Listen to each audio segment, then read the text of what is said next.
Stick around after the intro, because I guarantee you've never seen a V2 done like this.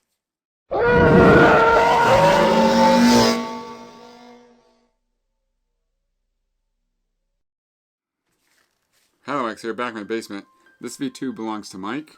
Mike contacted me a while ago and asked to do a production V2. So this V2 is what it should look like during the filming of Return of the Jedi, or at least during the beginning. Some of you may or may not know, but the V2 ending up on Luke's belt was just a random fluke. So long story short, they were dressing Hamill up for the first day of filming of Return of the Jedi, which is actually a deleted sandstorm scene where they were on set blowing sand around and the crew was walking to the Falcon. While they were dressing Hamill, they had the Graflex on his belt, and he presents it to George and says, "George, I lost this in the previous film when my hand got cut off." And Lucas said, "Oh, that's right." So they ran over to the box of lightsabers they had, and they pulled out the V2, which was bladed at the time, because you could see Bob Anderson using this during Empire Strikes Back. And they cut the blade off and hung it on his belt.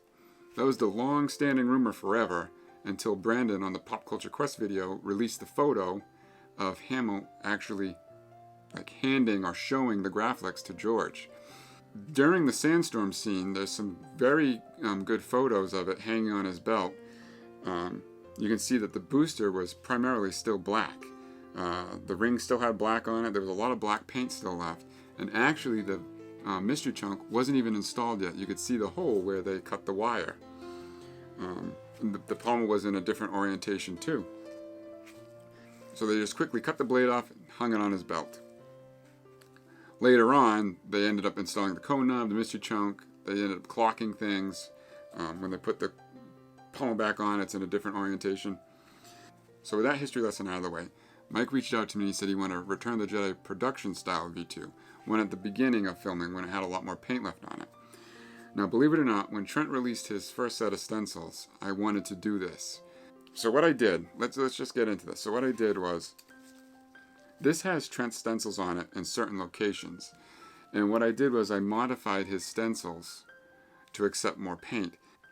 This way, when I have the production style V2, besides the V2 we have today, the stencil we have today, you can actually see where the paint chips have progressed into where they are today. You can see the booster has much more paint left on it. And these paint chips, some of them are done by hand. Many of them are leftover stencils that I've weeded out of his kit and then modified and placed on the booster. And you can see here the number 2 stencil has been modified. You focused, you stinker? The emitter is the most heavily modified stencil out of all of them. This V2 has gotten the same treatment as all my other ones with the chemical age and the paint weathering. All the paint, I don't know if you can catch it on screen, but all the paint I weather a certain way. The secret is I actually have a old leather glove I got at a antique shop. I don't put the glove on because it's a woman's glove, it's too small, but I just buff the paint with the leather glove, and it really brings out the highs and lows in all the paint.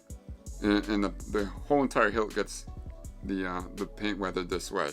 What else? You can see remnants of paint still on the rings, on the wind vane. The wind vane has a little bit more brown in it. You can see that during production that the brown is much more prominent during this time. What some people have overlooked is in the Pop Culture Quest video, we've gotten some really good reference, including the orientation of the drive shaft. But when 4K came out, when Return of the Jedi came out in 4K, we learned so much more about the V2, including that the drive shaft is not in the same orientation as it is today. So the drive shaft has been clocked in the correct orientation. The gaffer's tape I put on there so it's tight, the emitter doesn't spin. This is actually machined with the silver shaft, so it's heavy, but the emitter is machined to spin, but he asked for me to tape it and lock it in the right orientation. And again, thanks to the 4K screen caps, you can dial in exactly where all the paint chips line up on the throne. So the emitter is lined up with all the paint chips. The gaffer's tape is on there, bound tight. He ended up going with a vintage clamp, wicked beautiful vintage clamp. Got the Kailash scar on there. Extracted the vintage locking block that came out with ease. Goody sent me and Goody have this ongoing joke because he sent me 2 of them to extract, and each one of them broke the tool that I made to extract them. Only Goody's broke my tool. All the other ones, they pop right out. Goody's broke the tool twice. So we got the clamp weathered. We got Sloth's vintage clamp card. We have Wanawanga's new lever. His brand new lever that's out there. We didn't opt to weather it because during production, it's pretty damn clean during production. He has a vintage cone knob at home, but with the way mail is and that debacle I had shipping to Germany, I'm so afraid now of mailing stuff. So I weathered up the DS2 cone knob, and when he gets it, he can just replace it with his vintage one. He sent me a brand new vintage chunk. Thanks to these photos, you can see that during Return of the Jedi, the chunk is like brand new, silver, still silver. During the Ewok scene, you can see clearly how brand new it is still. Another thing that we've learned is that during the sandstorm scene, the bottom of the pommel is clean. It's actually shiny. So there's no damage on the bottom of this pommel. But yet the emitter still sports the 5 famous dents. Another thing he has on here is one of Michael's vintage D-rings. On here is one of Michael's beautiful D-rings, vintage D-rings from the 70s. You do have to modify these to make them look accurate. I believe Michael still does that. I don't know if he I think he will modify it for you. I don't know. But I built a little jig, a little tool that I put them in, and I can bang them around and get them into the correct acorn shape. It's a lot of work. And if I do this, I request you send 2 vintage D-rings because the plating is so weak on them.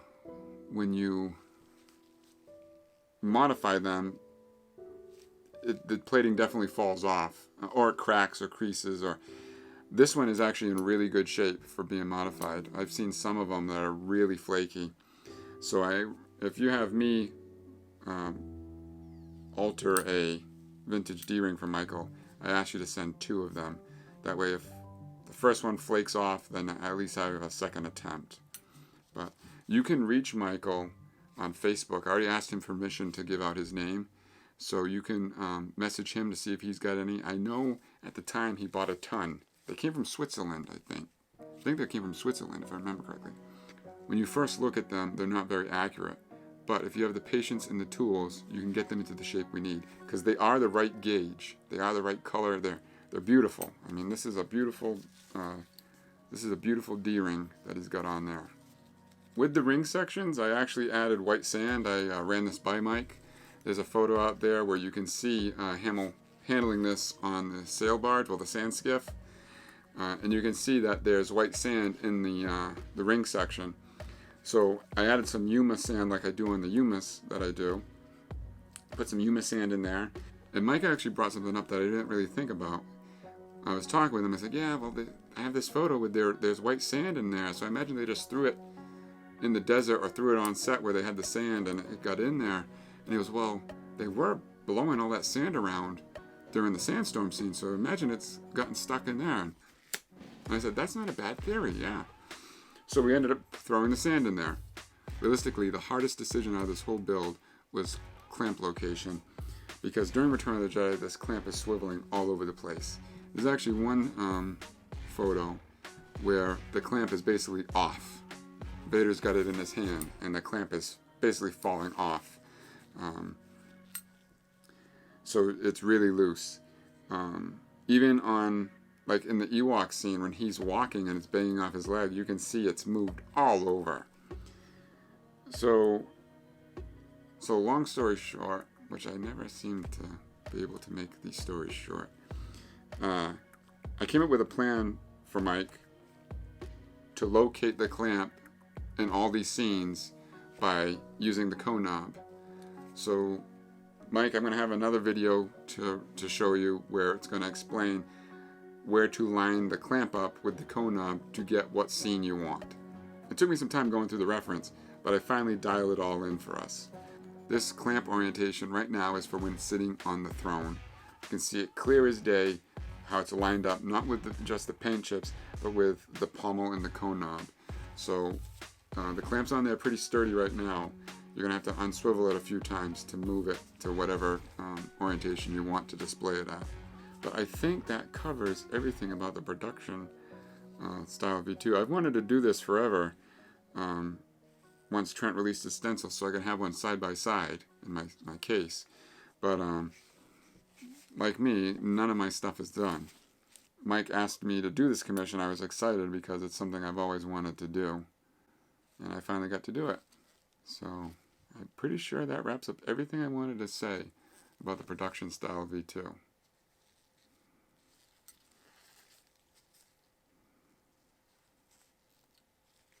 Before I sign off, I want to say thank you to all my new subscribers. We're just about to peak the 3,000 mark, which I cannot believe. Never did I expect this to happen. What I ask you to do is please subscribe and hit that notification bell, because once we break 3,000, I will be doing another giveaway, and you don't want to miss out. With all that said, I want to thank you all for watching. Keep an eye out for the next video. This is Halliwax, out.